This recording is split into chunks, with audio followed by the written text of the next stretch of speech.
So let's now talk about the most exciting thing in inside sales, cold calling 101, right? That's kind of like an uncomfortable, thank you.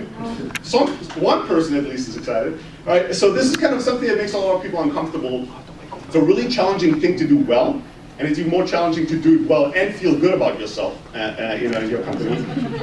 So to ease us into the topic, I thought I'd start with baby pictures. And now now that I have kids, I'm gonna start with my babies. So this is our oldest one. We launched him almost 2 years ago. And in March 11th, so just a few weeks, we launched a second project. So this is the second baby boy here. So all right, cold calling. So there's a couple of, cold calling is simple in its form, right? And there's a couple of things you guys have to keep in mind when you do cold calling, when you want to do it successfully. But just because it's simple, it surely isn't easy. All right, so we'll go step by step and go through these concepts one by one.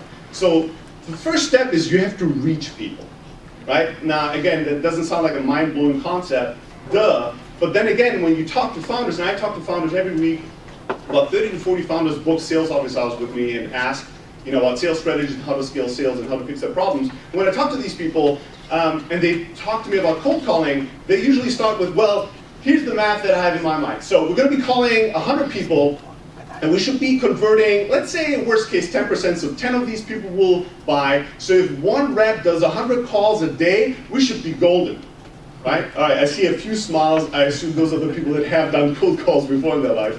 So this math doesn't work because your typical reach rate will be between 10 and 15%.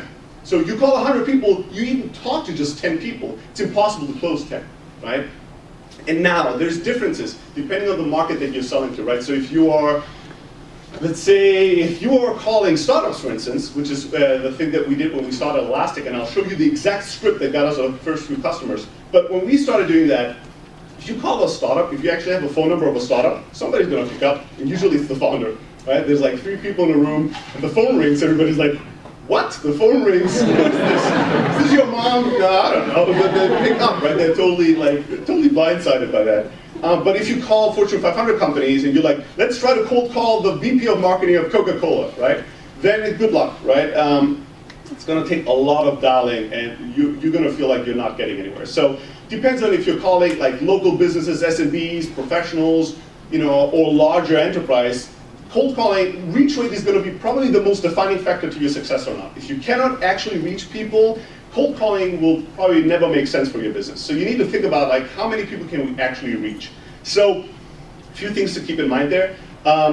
One, time zones, all right? The next one is really like, it has to do a lot with lead generation, being sure that your data is right, but it also has a lot to do with are the people that I'm calling the type of people that will actually pick up the phone, right? Or I'm only going to get voicemails, and kind of what are the basic market? Is that market that I'm trying to call basically ready to pick up the phone for me to even have a chance?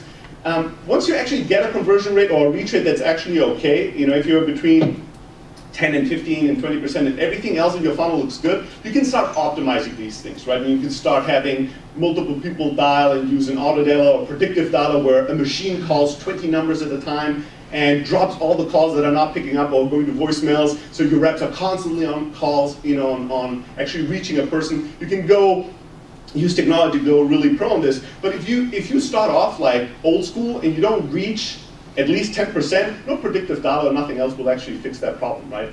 And when we first started playing around with predictive dialers or auto dialers, we did it really old school. We got a couple of temps, like 5 to 6 temps around the sales rep, and these people would all dial, and when they had someone with like wireless headsets, when they got somebody, they were like, here, right? And the funny thing is like, totally different voices, but people, when you just say, hey, my name is Steli, and then the person says, yeah, what's this about? Hey, yeah, I was wondering if blah, blah, blah, you're interested. Like every thousands call, somebody would be like, you sounded different a second ago, but most people don't, right?